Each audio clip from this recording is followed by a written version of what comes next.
జై అమలాంబ శ్రీమతి గండికోట సుభద్రమ సద్గురు పరబ్రహ్మణే నమః.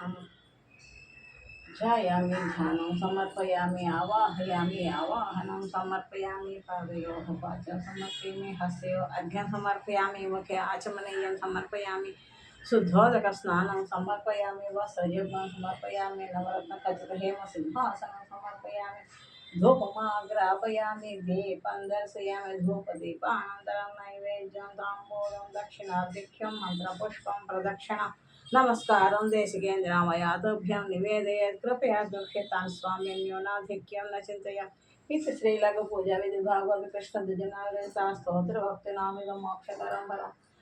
జై సద్గురు ప్రభు మహారాజ్ అమలాంబ శ్రీమతి ఘంటికోట సుభద్రమ్మ సద్గురు ప్రభు మహారాజ్ నమో నమః. బ్రహ్మానందం పరమసుపదం కేవలం జ్ఞానమూర్తిం ద్వంద్వాతీతం గగన సదృశం తత్వమస్యాది లక్ష్యం ఏకం నిత్యం విమలం అచలం సర్వధీ సాక్షిభూతం భావాతీతం త్రిగుణరహితం సద్గురుం తన్నమామి. అమలాంబ శ్రీమతి గండికోట సుభద్రమ్మ సద్గురు పరబ్రహ్మణే నమః. ఇలా మనకి అచల జ్ఞానాన్ని ఇచ్చిన సద్గురుమూర్తిని నిత్యం హృదయపూర్వకంగా స్తుతించుకోవాలి, నమస్కారం చేసుకోవాలి, పూజించుకోవాలి.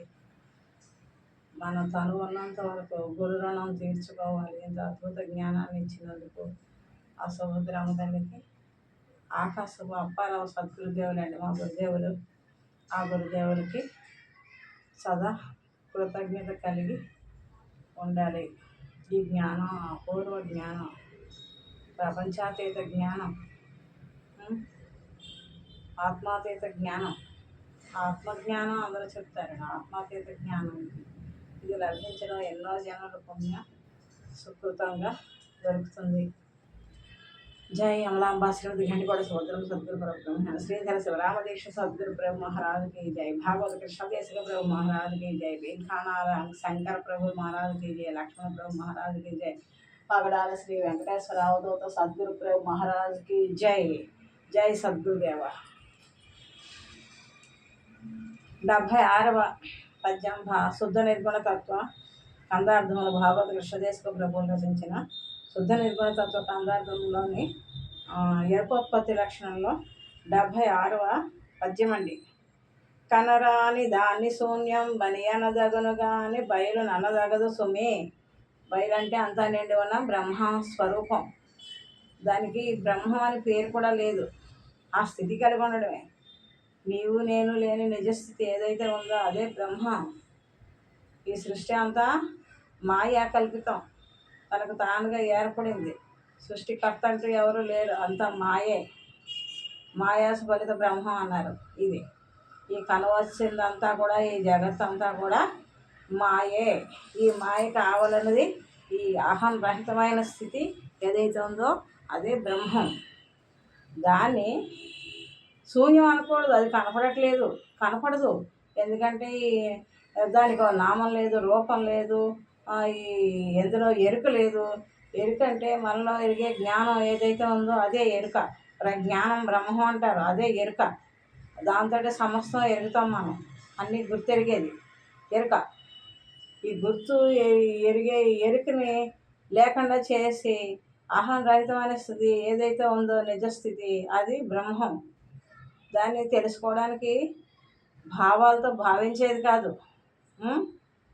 పొగడతలతో పొగిడి పొంగిపోజేసేది కాదు, నామంతో పిలిచేది కాదు, రూపంతో ఊహించేది కాదు, నామరూప గుణాలతో ప్రకాశించేది కాదు.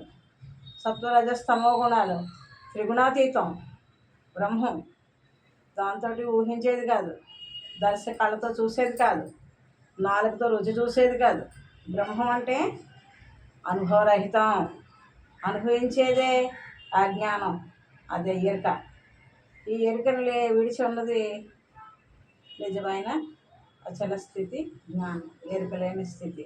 దాని గురించి అంతా నిండి ఉంది. అది కనిపించట్లేదని లేదని అనకూడదు, దాన్ని శూన్యం అనకూడదు.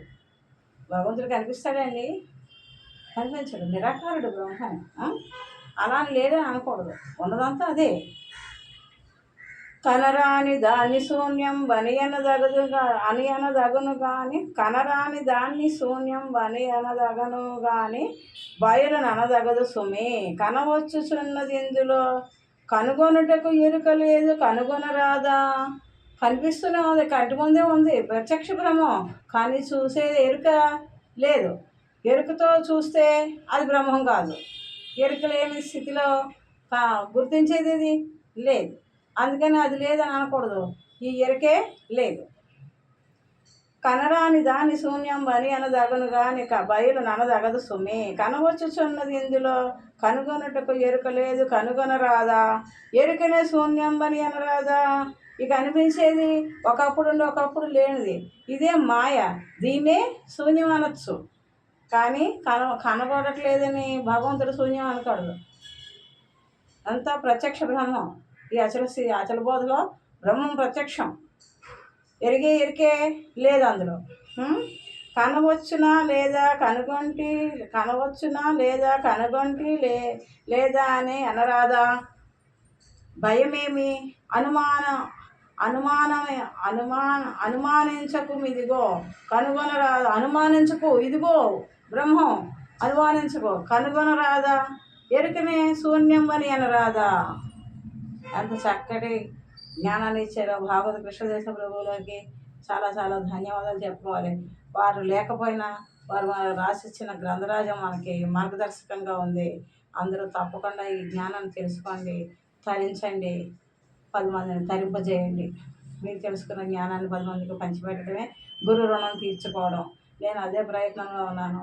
నా గురువులు నాకు గొప్ప జ్ఞానాన్ని అందించారు. ఆత్మతీర్థ జ్ఞానం, అచల జ్ఞానం, జన్మరహితమయ్యే జ్ఞానం. ఎన్ని యుగాలుగా తపస్సు చేసిన జన్మరహితం కాదు. ఆత్మ నశించదు, ఆత్మ నాశనం లేనిది. గాలి చేయి విసిరివేయబడదు, అగ్ని చేయ కాల్చబడదు అని భగవద్గీతలో చెప్తున్నారు. పునరభిజన్మం పునరభిమరణం అని. అది కాదు, దాన్ని కూడా మనం ఫుల్ స్టాప్ పెట్టే మార్గమే ఈ అచల బోధ, అచల జ్ఞానం. శివరామ దీక్షితుల వారు ఎంతో పరితాపం చెంది ఈ జ్ఞానాన్ని శ్రీధర స్వామిని అన్వేషణ చేసి సద్గురువుల దగ్గర వారికి గురు శుశ్రూషలు చేసి వారి దగ్గర ఈ జ్ఞానాన్ని కనుగొని తను ఆనందించి తరించి మురిసిపోలేదండి. దేశాటన చేసి దేశమంతా తిరిగి ఈ జ్ఞానాన్ని అందరికీ పంచిపెట్టారు.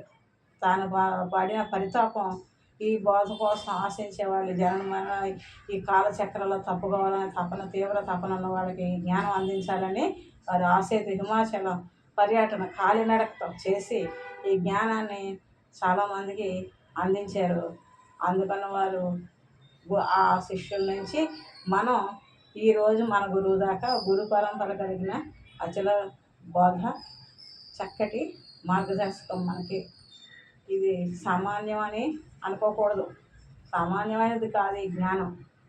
అలా అని ఏ సాధనలు చెయ్యక్కలేదు, మనం కొండలు ఎక్కక్కలేదు, లైన్లో పడి దర్శనాలకు వెళ్ళక్కలేదు. గురువు వాక్యాన్ని నమ్మి గురు మార్గంలో నడిస్తే చాలు. ఇవే మనకు మార్గదర్శకాలు, సద్గ్రంథాలు. ఇవి బయట దొరకవండి. సీతాఫలం మండి హైదరాబాదులో సికింద్రాబాద్ సీతాఫలం మండి రైల్వే స్టేషన్కి దగ్గరలో అచలాశ్రమం ఉంది. శ్రీ పిల్ఖానా లక్ష్మణ ప్రభువులు వీరేనండి, లక్ష్మణ ప్రభువుల ఆశ్రమం అక్కడ ఉంది. మన అచల గురువులు ఎంతో ప్రభుత్వంతో పోరాడి ప్రభుత్వం మరి ఆ ఊరు మధ్యలో ఉందని ఆశ్రమాన్ని తీసేసి ఎక్కడో మారుమూలన ఇస్తానని అంటే అలా కాదండి. ఆశ్రమం ఊరు నది మధ్యలోనే ఉండాలి. మా బిడ్డలు అందరూ కూడా ఉద్యోగాలు మరి వ్యాపారాలు అన్నీ చేసి అలసిపోయి ఉంటారు. ఊరి చివరిన ఎక్కడో ఉంటే కాదు, ఊరి మధ్యలో ఉంటే వాళ్ళు వస్తారు, సత్సంగాలకి పాల్గొంటారు, తరిస్తారు, పూజల్లో ఆనందాన్ని పొందుతారు. ఊరి మధ్యలోనే ఉండాలి అని గురువులు ఎంతో ప్రయాసపడి ఆ ప్రభుత్వం నుంచి మళ్ళీ వాళ్ళు సాధించుకొని కోర్టు నుంచి ఆశ్రమాన్ని మళ్ళీ సాధించుకొని అక్కడ పునర్నిర్మాణం చేశారు. ఎంతో వ్యయ ప్రయాసాలు ఖర్చు పెట్టి. ఆ మందిరంలో మాత్రమే ఈ అచల గ్రంథాలు దొరుకుతాయండి మనకి, బయట ఎక్కడా దొరకవు. ఈ జ్ఞానం కావాలని ఆశించేవాళ్ళు శ్రీధర శివరామ దీక్షితుల శిష్యులు, మరి లక్ష్మణ ప్రభువుల సోదరులు మనకి ఉన్నారు. శంకర ప్రభువుల సోదరులు పిల్ఖానా లక్ష్మణ ప్రభు మందిరంలో దొరుకుతాయి. హైదరాబాద్ దగ్గర ఉన్నవాళ్ళు మందిరానికి వెళ్ళండి. ప్రతి సెకండ్ సాటర్డే సండే మరి అచల బోధ క్లాసులు ఉంటాయి. అక్కడ భోజనాలు కూడా పెడతారు. ఆ ఏరియాలో ఉన్నవాళ్ళు ఆశ్రమానికి వెళ్ళండి. అక్కడ మంచి గురువులు దొరుకుతారు మీకు. వాళ్ళు చెప్పే జ్ఞానం వినండి. ఆ ప్రసాదం భోజించండి. సాయంత్రం దాకా సత్సంగం ఉన్నాక ఎవరికి వాళ్ళు వెళ్ళచ్చు. ప్రతి పౌర్ణమికి కూడా అక్కడ మందిరంలో పూజలు ఉంటాయండి, గురు పూజలు. ఈ గురు జ్ఞానం తెలుసుకుని ఆ గురు పూజల్లో ఆనందాన్ని పొంది గురుమంత్రోపదేశం తీసుకుని తరిస్తే ఈ జన్మతోటి మనం కృష్ణ పెట్టిన వాళ్ళం అవుతాం. ఇంకా కోతి జన్మలు, కుక్క జన్మలు ఇవేమి మనం ఎత్తనవసరం లేదు. ఏ జన్మకు ఆ జన్మకే కష్టాలు. ఎందులోనూ సుఖం సంతోషం లేదు. సుఖం క్షణికం, దుఃఖం అమితంగా ఉంటున్నాయి ఈ జన్మరణ కాలచక్రంలో. యుగాలుగా మనం ఫ్రాక్షన్లో పడ్డ ఏగలాగా అందులోనే బందీ అయి ఉన్నాం ఈ జ్ఞానం తెలియక. ఇప్పుడు మనకి అచల జ్ఞానం పెద్దల ద్వారా తెలిసింది. నేను ఎన్నో అన్వేషణలు చేసి అచల గురువులను సంపాదించాను. నా పూర్వజన్మ సుఖంగా దొరికారు. నేను పొందిన ఆనందం, నేను పొందిన ఈ ఉపదేశ మంత్రాల జ్ఞానం, మళ్ళీ రాకడ పోకడ లేని ఏకస్థితి ఏదైతే ఉందో అది మీ అందరికీ పంచాలని ఈ ఛానల్ పెట్టుకున్నాను. ఇదేమి ధనాపేక్షతోటి మరొక ఏదో అపేక్షతోటి చేసేది కాదు. కేవలం మీ అందరికీ నేను పొందిన సంతోషాన్ని, ఈ జన్మరహితమైన స్థితిని మీకు తెలియజేయాలని ఈ ఛానల్ ద్వారా చేసే చిన్ని ప్రయత్నం. ఇది కూడా గురుసేవగా భావించి చేస్తున్నాను. గురు రుణం తీర్చుకోవాలంటే మనం ఉపదేశం పొంది మనం ఆనందించడమే కాదు, మన తర్వాత 10 మందికి మనం జ్ఞానాన్ని తెలియజేసి వారిని కూడా తరింపజేయాలి. చూస్తూ ఉంటాం ఎన్నో కష్టాల్లో దావాగిరిలో మాడి మసైపోతూ ఉంటారు చాలామంది. అలాంటప్పుడు మనం ఒడ్డున ఉన్నాం, మనం చేయూతనిచ్చి బయటికి లాగమా అండి? చూస్తూ వదిలేస్తాం ఆ కష్టాల్లో సాటి వ్యక్తుల్ని? ప్రయత్నం చేస్తాం కదా, మనకి ఊపిరినంత వరకు ప్రయత్నం చేస్తాం. ఓ నదిలో పడిపోయి కొట్టుకుంటున్న వాడిని కూడా చెయ్యిచ్చి పైకి లాగాలని ప్రయత్నం చేస్తాం. వారికి మనకి ఏ బంధం అవసరం లేదండి, మానవత్వం అంతే. నేను కూడా ఇదే ఈ సంసార దావాగ్నిలో పడి కొట్టుబెట్టాడి పునర్జన్మ ఈ బాధల్లో నుంచి తప్పించుకోవాలని పరితాపం చెందిన ప్రతి వ్యక్తికి నా జ్ఞానాన్ని అందించాలని, ఆ స్థితికి అర్థం చేసుకునే వాళ్ళకి ఇంకా ప్రత్యేకంగా ఏదైనా అనుమానాలు ఉంటే నేను నాకున్న పరిజ్ఞానంతో వీరిని సంశయ నివృత్తి కూడా చేయగలనని నేను చెప్పే ఈ అచల స్థితి గ్రంథాల్లోనే మీ సంశయ నివృత్తులు అన్నీ జరిగిపోతాయి. ఇంకా ఏమైనా ప్రత్యేకంగా కావాలంటే నన్ను కాంటాక్ట్ చేయొచ్చు. ఏ సమయంలోనైనా నేను మీకు సంశయ నివృత్తి చేయగలను. నా పేరు మణుకుట్ల వెంకటరమణమ్మ. పోలీస్ డిపార్ట్మెంట్లో పనిచేస్తున్నాను. ఏఎస్ఐ శాంతారాణి రమణమ్మ. జై సద్గురు మహారాజ్కి జై. అచల స్థితి జ్ఞానంలోకి వెళ్దామండి. కనరాని దాన్ని శూన్యం అని అనదగును గాని బయలు అనదగదు సుమి. కనవచ్చుచున్నది ఎందులో కనుగొనుటకు ఎరుక లేదు కనుగొనరాదా. ఎరుకనే శూన్యం అని అనరాదా.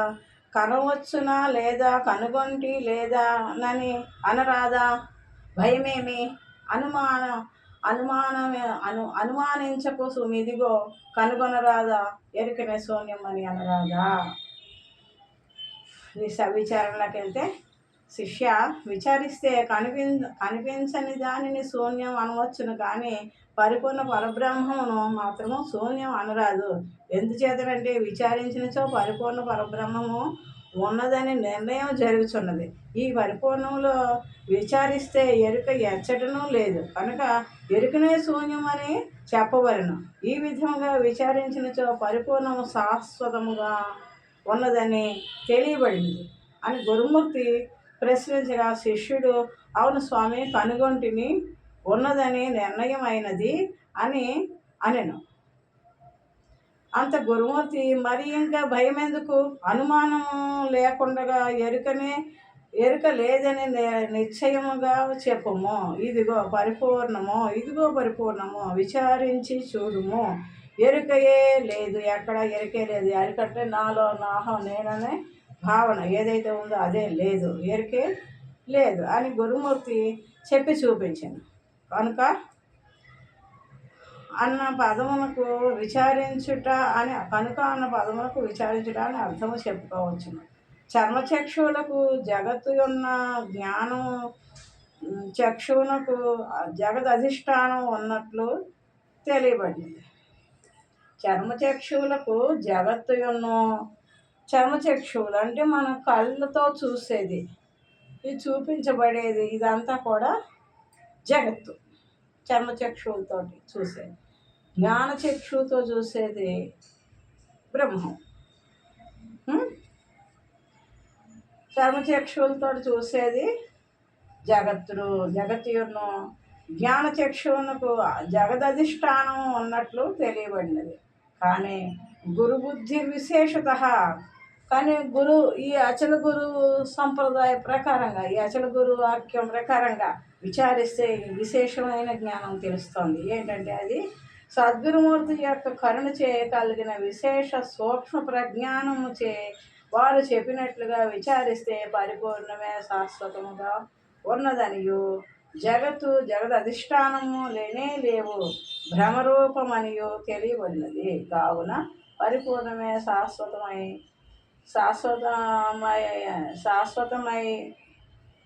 మూలుగుచ్చు సందులేక వ్యాప్తమై ఉన్నదనియు, ఎరుక ఎచ్చటను ఎంత మాత్రము లేదనియు దృఢముగా తెలియవలెను. అది అర్థమైందండి. జగత్తు బ్రహ్మసత్యం, జగద్మిథ్య అని అంటారు చాలామంది పెద్దలు. బ్రహ్మ సత్యమైతే జగత్ కూడా సత్యమే అవ్వాలి, జగత్ అసత్యం అవ్వకూడదు. జగత్ అసత్యమైతే బ్రహ్మ కూడా అసత్యమే. ఎందుకంటే తనచే సృష్టింపబడింది, తను ఉన్నంతకాలం ఉంటుంది కదా, అసత్యం ఎందుకు అవుతుంది? కనుక రెండు అసత్యాలే అని మన విశేష జ్ఞానంతో తెలుసుకోవాలి. గురువు గారు చెప్పిన జ్ఞానం ఏంటంటే నేనే బ్రహ్మ, నేనే విష్ణువు, నేనే శివుడినని మనకి శంకర భాష్యంలోన అన్నిట్లోనూ పెద్దలు చెప్తున్నారు. నువ్వు పూజించే దైవం వేరు, నువ్వు వేరు కాదు. ఆ రెండు ఒకటే. నీలో ఉన్న ఆత్మ, ఆ పరమాత్మ రెండు ఒకటే. రెండు నీవే అయి ఉన్నావు, నేనే మార్గం సత్యం జీవం అయి ఉన్నాను అని అన్నారు కదా. అలాగా అంతా నేనే. మరి నాకు అన్యంగా ఏముంది? ఆ ఈశ్వర భావన నేనే. అహం బ్రహ్మాస్మి వేదవాక్యాలు ఉన్నాయి కదా, మహావాక్యాలు. అహం బ్రహ్మాస్మి అంటే నేను బ్రహ్మనయ్యాను. మరి తత్వమసి బ్రహ్మ, అది నీవు బ్రహ్మ, అది నీవైతివి. తత్వమసి బ్రహ్మ అంటారు. అది అంటే ఈశ్వరతత్వం. త్వము అంటే నేను, అది నేను ఒకటి ఉన్నాను అంటే ఈశ్వరుడు నువ్వే అయ్యి ఉన్నావు. అవునా? ప్రజ్ఞానం బ్రహ్మము అన్నారు. నాలో ఉన్న ఈ ఎరిగే జ్ఞానం ఏదైతే ఉందో పెపీలు కాదు బ్రహ్మ పర్యంతం, చీమ దగ్గర నుంచి బ్రహ్మ వరకు ఏదైతే ఎరిగే జ్ఞానం ఉందో అదే బ్రహ్మస్వరూపం అన్నారు. అదే మన దీక్షితుల గారి సంప్రదాయంలో ఎరుక అన్నారు. ఈ జీవుడు దేవుడు ఉన్నంతకాలం ఈ జన్మ మరణాలు తప్పవు. మరి నువ్వు ఆ స్థాయికి ఎదిగి ఆ కొలిసే దైవం నువ్వు ఒకటయ్యి, ఆ ఒకటైన జీవాత్మ పరమాత్మ రెండు ఏకం చేసిన ఏకస్థితి ఏదైతే ఉందో అదే ఎరుక. ఆ మాయను కూడా తొలగించుకొని లేనివాడవైతే జన్మ మరణాలు లేని స్థితి, అదే అచల స్థితి, పరిపూర్ణ పరబ్రహ్మం, అదే శాశ్వతం, సనాతనం. అర్థమైందండి? అదే అంతా నిండి ఉంది. నీ కంటి చూపు తోటి చూస్తే కొంతవరకే నువ్వు చూడగలవు, అంటే అది ఎరుక లక్షణం. అదే నువ్వు అచలమైతే అంతా నీవే. అంతా ఈ బ్రహ్మాండాలన్నీ ఎందులో ఉన్నాయండి? ఈ పరిపూర్ణ పరబ్రహ్మంలోనే ఉన్నాయి. ఇందులోనే సూర్యాది నవగ్రహాలు తిరుగుతున్నాయి. ఇందులోనే లోకాలు, లోకేశ్వరులు ఏదైనా ఈ ఎరుక ఈ అచలంలోనే తిరుగుతున్నాయి అన్నీ. కానీ ఇవి అచలం కాదు, ఎరుక. గుర్తుంచుకోండి, అచలంలో చరణం లేదు. చరణం కలిగినదంతా ఎరుకే. చలంతో సృష్టి యావత్తు జాలువారింది. ఆ ఎరుకని తీసేస్తే అంత బయలు, పరిపూర్ణ బయలు. అంత పరిపూర్ణ పరబ్రహ్మం. ఇది ములుగుచ్చు సందు లేక అంతా తానే ఉంది. ఈ ఎరిగే నేనైనా ఈ తపన పడే ఈ అహాన్ని మనం పక్కన పెడితే అంతా బ్రహ్మమే. మనం ఇల్లు కట్టుకున్నాం, ఎందులో కట్టుకున్నామండి? ఆకాశంలో కట్టుకున్నాం. ఆకాశం అంటే ఎక్కడో అంతరిక్షంలో ఉన్నది కాదు, మన చుట్టూ ఉన్నది కూడా ఆకాశమే. దీని మధ్యన ఉన్న సందు కూడా ఆకాశమే. మరి దీన్ని ఏమంటారు? ఈ ఇంట్లో ఉన్న ఆకాశాన్ని ఘటాకాశం అంటారు. బయట ఉన్నది, ఈ ఇల్లుకి ఆవరణకి ఆవల ఉన్నది మఠాకాశం అంటారు. ఘటాకాశం మఠాకాశం రెండు ఒకటే. ఈ ఇల్లు స్మాష్ చేసేస్తాం అనుకో, మొత్తం లేకుండా చేసేస్తాం, అప్పుడు ఈ చిన్న ఆకాశం పెద్ద ఆకాశంలో కలిసిపోతుంది. అలాగే ఈ దేహంలో ఉన్న ఈ ఆత్మ, ఈ దేహంలో అన్ని అవయవాలకి రాజు అయినటువంటిది ప్రత్యేగాత్మ. ఆ ప్రత్యేగాత్మ ప్రకాశం ఎక్కడి నుంచి వచ్చింది? పరమాత్మ నుంచి వచ్చింది. ఆ ఇంటి బయట ఉన్నది మఠాకాశం అయితే ఈ పరమాత్మ కూడా అదే అనుకోండి. ఈ ఇంటి లోపల ఉన్నది ఘటాకాశం అంటే ఈ శరీరం లోపల ఉన్నాయి ప్రత్యేగాత్మ ఘటాకాశం అనుకోండి. ఈ శరీరరహితం అయితే ఈ ప్రత్యేగాత్మ ఆ పరమాత్మలో కలుస్తుంది. రెండు ఒకటయ్యింది. రెండు ఒకటయ్యి రెండు లేని స్థితి. ఆచల మంత్రాలు ధ్యానం చేస్తే ఈ ఊత బట్ట బయలు ఏమీ లేదు, ఇదంతా వస్తుంది, ఇది ఉన్నది బయలే, అంతా నిండు ఉంది, ఇది ఏమీ లేదు నాయన. దీనికి అన్నిటికీ ఏదైతే మూలం ఏదైతే ఉందో ఆ మూలం లేని గుర్తు ఎరిగే శరీరం ఏమీ లేదు అని గురువాక్యంతో లేకుండా చేసుకోవడమే. అప్పుడు ఉన్నది పరిపూర్ణ పరబ్రహ్మం. ఈ నేననే ఈ అహం పూర్తిగా లేకుండా పోతుంది. ఉన్నది పరిపూర్ణం, లేనిది ఎరుక. ఈ పద్యం యొక్క అర్థం. జై సద్గురు మహారాజ్కి జై.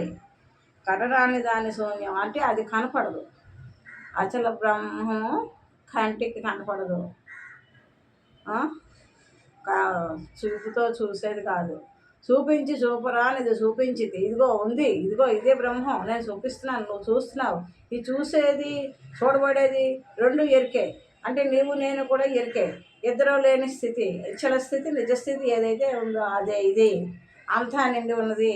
ఏ దేశమేగినా ఎందుగాలిడినా ఇదే ఉన్నది. అవునా? ప్రతి లేని పరిపూర్ణం వనుగని పలుపకుండెవరు అలభద్రాచలమైనను గాని అమర్నాథపురమైనను గాని కంచి తిరుపతి కావేరైనను కానీ కాళహస్తి కాసైనను గాని ఏ ఊరు వెళ్ళినా, అమెరికా వెళ్ళినా, రష్యా వెళ్ళినా, పాకిస్తాన్ వెళ్ళినా, అంతరిక్షంలోకి వెళ్ళినా, పాతాళంలోకి వెళ్ళినా, ఎక్కడికి వెళ్ళినా అంతా నిండు ఉన్న బ్రహ్మస్వరూపం ఇదే. దీన్ని దర్శించి ఈ తపన పడే ఈ అహాన్ని లేదు, ఇది ఎంత మాత్రము లేదు, ఉన్నది బ్రహ్మ పరిపూర్ణ పరబ్రహ్మమే అనే ఆ సిద్ధి కలిగితే సర్వశూన్యం మయా రూపం జన్మశూన్యం స్వభావత అన్నట్టుగా ఇదే శూన్యం అవుతుంది. కానీ పరిపూర్ణం ఎప్పటికీ ఉండదు. అది శూన్యం కాదు. కనపడకపోయినా ఉన్నది అదే. ఇది కనిపించేదంతా యదృశ్యం తన్నస్యం అన్నారు శృతివాక్యం. ఏదైతే చూడబడుతుందో అది నశించేది. ఈ నశించేది మాయే కదా, నిజం కాదు కదా. అందుకని ఈ మాయలో పడి, ఈ వెంపర్లాటలో పడి, ఈ జంజాటాల్లో పడి మన నిజస్థితిని కోల్పోతున్నాం. మన ఉన్నత స్థితికి, మన ఆధ్యాత్మిక ఎదుగుదలకి మనం ఎంత మాత్రం కూడా సమయాన్ని ఖర్చు పెట్టట్లేదు. ఇదంతా మనం చేసుకున్న దుష్కర్మ. ఏదో సంసారం ఈదుతున్నాం, ఉద్యోగాలు చేసుకుంటున్నాం, పిల్లలు అభివృద్ధి చేసుకుంటున్నాం అంటే అది శాశ్వతం. అది నీకు కర్మబంధాలు. కర్మ చెయ్యి, మళ్ళీ తగిలించుకోకు. ఇదంతా కూడా కర్మ బంధ విముక్తి కోసం చేస్తున్నాం, రుణానుబంధ విముక్తి కోసం చేస్తున్నామే కానీ రుణాన్ని పెంచుకోకూడదు. బాంధవ్యాలు, మమకారాలు, కాపెన్నాలు అన్నీ పెంచుకోకూడదు. ఇది గురుధర్మం, ఇది నా కుటుంబ ధర్మం నిర్వర్తిస్తున్నాను. ఇది గురుసేవగానే భావించాలి. ప్రతిదీ సద్గురుమూర్తి మీకే అద్భుతం. మీరు నా యందుండి మీ సేవే మీ కోరికే సిద్ధించడం వరకు చేసుకుంటున్నాను, అలా నడిపించండి అని మనసులో ఏ మాత్రం ఆపేక్షలు పెట్టుకోకూడదు. అదే మళ్ళీ దుఃఖానికి కారణం అవుతుంది. కోరికలే దుఃఖానికి కారణం. గౌతమ బుద్ధుడు ఏం చెప్పాడు? అంతిమ బాణం కలిగి ఉండాలన్నాడు. అంతిమ బాణం అంటే ఇదే శాశ్వతమైనది, సనాతనమైనది, ఆ బ్రహ్మానుభవ స్థితిలో కలిగి ఉండడమే సమాధి స్థితి. నువ్వు సమాధి అయిపోయావు. సమాధి అయిపోతే కట్టెలాగా అయిపోయావు. ఆ కట్టెని కొట్టినా దానికి చలనం ఉండదు. నీ పెట్టుకోవాల్సిన చలనం ఉండట్లేదు కదా, అలా చలన రహితం అయిపోవాలి. అలా అని మనం శవంలో బిగుసుకుపోమంటారు.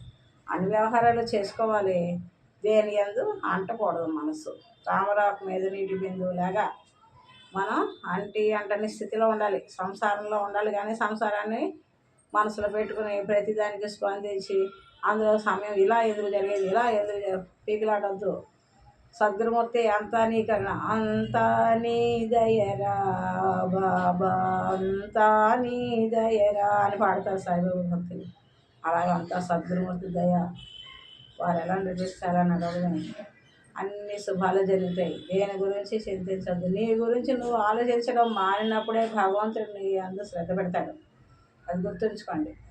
నీ గురించి నువ్వు నిర్ణయాలు తీసుకున్నంతకాలం నువ్వు గోతులో పడుతూనే ఉంటావు. భగవంతుడి నిర్ణయం చాలా గొప్పది. మనకి ఏ రకంగా ఏ సమయానికి ఏది అవసరమో అన్నీ సమకూర్చి ఆనందింపజేసేది మనం కన్నతండ్రి సద్గురుమూర్తి. అన్ని వారు చూసుకుంటారు. మనం అన్నీ విడిచి ఆ భగవత్ స్థితిలో ఉండడం. ధ్యానం సర్వభూషణం. ఒక గంట, ఒక 20 నిమిషాలు మనం ధ్యానం చేయగలిగితే రోజు అద్భుతాలు చూస్తారనమాట. ఈజీగా ఎంత ఆనందం అంటే కోట్లు ఖర్చు పెట్టి జలసా జీవితాలు జరిపే వాళ్ళకు కూడా కలగదు ఆనందం. అంత అద్భుతమైన ఆనందం ఉంటుంది. మీరు ఆ స్థితికి కలిగి ఉండండి. నేను అన్వేషణలో ఉన్నాను. మనకు గురుమూర్తి తోడు ఉంటారు. అసలు గురువులు అంతా నిండును బ్రహ్మస్వరూపాలు, కంటికి రెప్పలా కాపాడుతూ ఉంటారు. మనకి గురువులు లేరనుకోకూడదు. మన వెంట, మన జంట, మన ఎంట ఎప్పుడూ ఉంటారు. ఆ నమ్మిక మీకుండి అచల జ్ఞానం తెలుసుకుని అచల స్థితి ఆనందంలో ఉండండి. సద్గురుమూర్తి కరుణ మీకు ఎల్లవేళలా ఉంటుంది. జయ అమలాంబ శ్రీమతి ఘంటికొండ సముద్రమ సద్గురు భారతదేవ.